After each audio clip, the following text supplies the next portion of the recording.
Yo, how's it going, guys? It's your boy, Richard Unicorn Caller, but I'm playing on my other character. Breaking news! This just happened out of nowhere. Like, I have a video coming up in 15 minutes, and I'm making another one right now. This is insane. So, I'm gonna change the screen capture, go to window capture right over here, right? Oh, not window capture, display capture. And let me say, guys, and I'm actually gonna exit out of Wiz because my laptop is gonna just break. But now that we got that, I wanted y'all to show, Ratbeard made a developer diary, one of the dev diaries. Now this is talking about critical block stat rebalance. Okay, buckle up your seatbelts because y'all PvP players about to get hit hard, or whatever this is. I don't know what this is. Okay, Jackson, no. Shh. Okay, so hello wizards. Let's start with a recap on why we're undertaking the stat rebalance in the first place. It bears on what we've done so far and what we'll explore shortly with critical block and crit and block, and how we will approach stat rebalances for other stats in the game. Oh my gosh, this looks big. Okay, the why. First and foremost, the stat rebalance is intended to solve the problem with stats that have reached the practical amount for growth. With some expectations, any percent-based stat, resist, accuracy, pip chance, pip conversion, that reaches 100% has no more room for growth, and that ties our hands with respect to raising the level cap and enticing players with new content and new gear from level 1 to about level 100. Each new world brought new gear, and players could mix and match, aka min to the max, to chase particular stats for their particular builds. Okay? As these stats reached their practical limit, our options were either to increase new gear only marginally, in which case players were not motivated to chase the new gear. Well, obviously, players are not motivated to make new gear anymore. I mean, the level 130 Dragoon gear, I'm sorry that I just chimed in, but the level 130 Dragoon gear is near impossible to craft unless you're like the farming type. Like, if you're hard at work, then yeah, I've only made like I think like 2 Dragoon pieces, and that was the robe and the ring. But like from beyond that though, I feel like the gear now is starting to become a little bit difficult, and I feel like a lot of casual players, especially, aren't gonna farm for it. Especially if the last boss doesn't even drop it in the first place, or if they just have a horrible like drop rate. All right, so let me just go on with that. This created a problem at a different sort: the dissolution of school identity. Yo, thank you. School identity. Yes, thank you.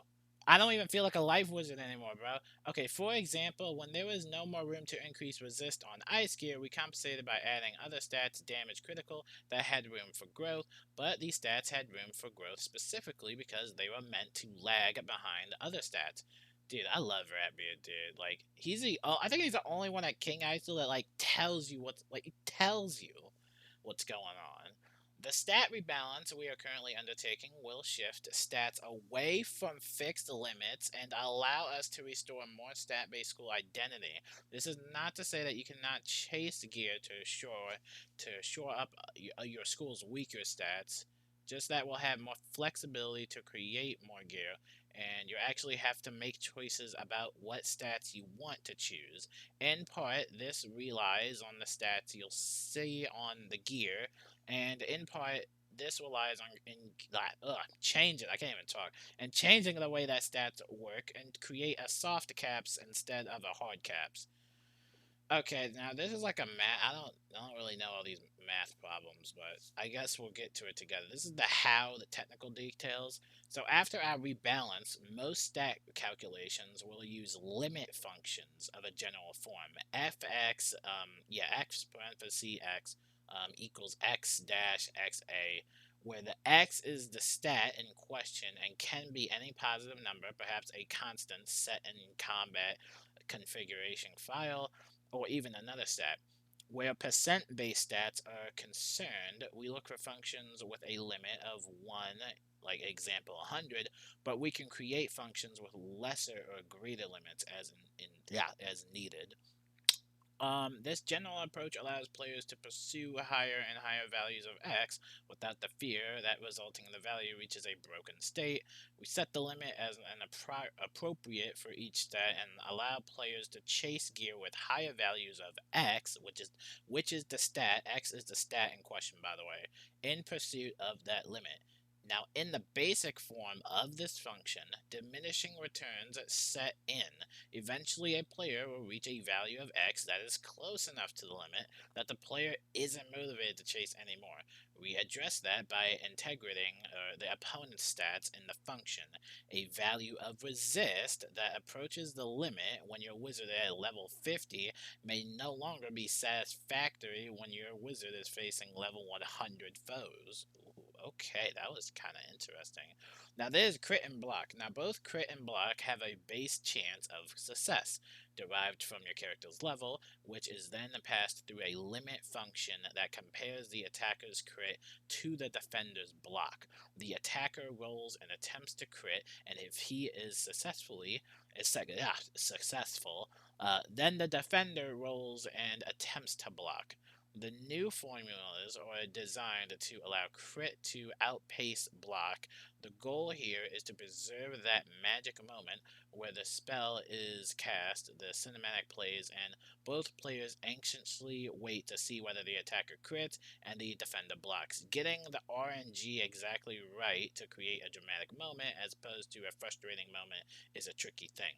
For two high-level characters with equal values of crit and block, the new crit and block formulas result in a 75% chance to critical and a 25% chance to block. Overall, this creates a crit fail chance that is combined with the chance that is two subsequent random rolls. Either the attacker fails to quit, the critical, or the defender successfully blocks, or 43.75%. Thus, the attacker has a 56.25% chance overall to. Oh my gosh. Oh my god, this is so hard. What?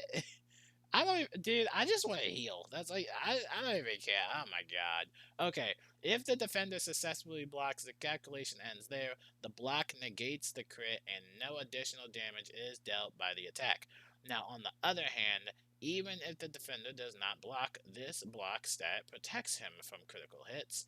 In the next step of the combat calculation, after a critical hit, we calculate the critical damage multiplier using a function that compares crit and block once again. For players with a 0 block stat, the maximum critical damage multiplier is ×2. For a defender whose block stat is appropriate for their level in comparison to the attacker's crit, the resulting critical damage multiplier usually falls in the ×1.2 to ×1.4 range. It is always good to have a high block stat, even if you do not successfully block a crit. Some other useful high-level comparison matchups: attacker has 2 times the crit stat versus a defender block stat, 86% crit and 14% block. Then crit damage multiplier times 1.40. Defender has 2x block stat versus, and it's dude. Okay. I'm gonna be honest with y'all. I don't know about this whole crit block and like that's all for y'all PvP people. Like I don't know all about that extra stuff, but I guess what he's trying to say is that they are, I guess, trying to do something with critical block and then critical chance. I guess this is where we go into the next section where he's talking about PvE versus PvP customizability, but like this is an interesting dev note. I'm just my head hurts from all the numbers and the multipliers and like I'm not good with math, but here we go. Our approach throughout the stat rebalance has been minimized to changes that are player facing, and by this we mean that as much as possible. We want the game to feel different but not look different. This requires a little bit of extra work as we commit to rebalancing PvP, whose players do, by and large, do want the game to feel different. For PvP players, the game should feel different but not look too different. And for the PvE players, the game should feel about the same and look about the same. To this ends, we have 3 guiding principles. Redesign the formulas, not the stats. Build formulas with customizable parameters to balance PvE versus PvP. If stats must change, change mob stats before changing player stats. An example might help illustrate this approach. Our first stat rebalance was the change to the way that shadow pips work.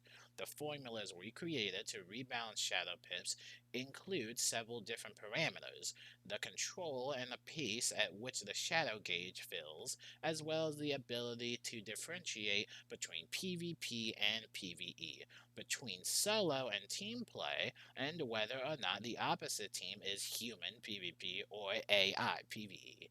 Without acquiring any new code, the design team can increase or decrease the shadow pip rate simply by changing a couple parameters in a configuration file, and we can change PvP independently of PvE and vice versa. In fact, we did just this during the test round that included the rollout of the shadow gauge, increasing the rate of the shadow pip gain for PvE without increasing it for PvP.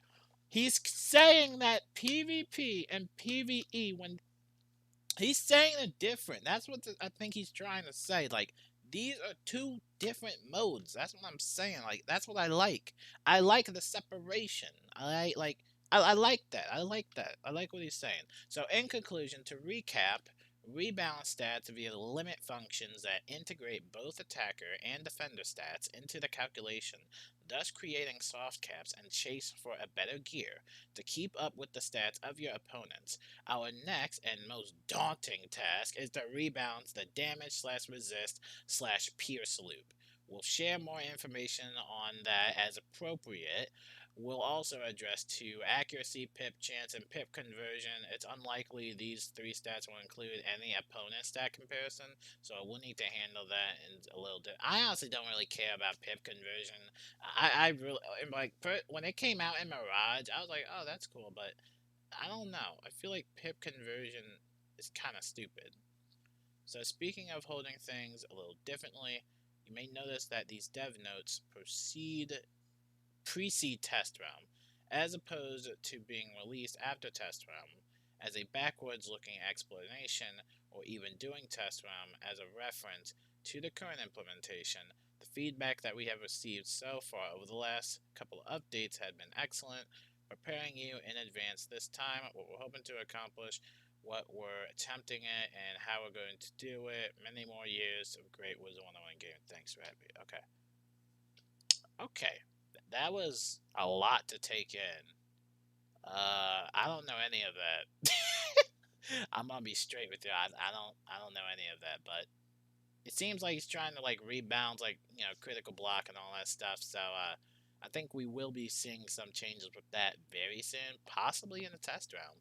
So yeah, I don't know what all that means, but I don't know what all that means, but let me know what you guys think about that. And yeah, I mean, for you PvP players, I'm sure this is like a hit or miss for you guys, because like I know PvP is like, yeah, I know PvP is kind of like, difficult, for some people in general. Like, but I like how they're focusing PvP. I think this is what they needed, and I like how like they're kind of saying that they're trying to separate it from like PvE to PvP. Cause Wizard101 is all about like the story and stuff like that. Like I get PvP and all that stuff, but like I'm more into the story. But this was insane though. This was insane to read. So it looks like that critical block and critical chance is like, I don't know what's gonna happen with that, but yeah, I guess we'll see what happens next, and I'm excited, and I will see you guys later. Peace out.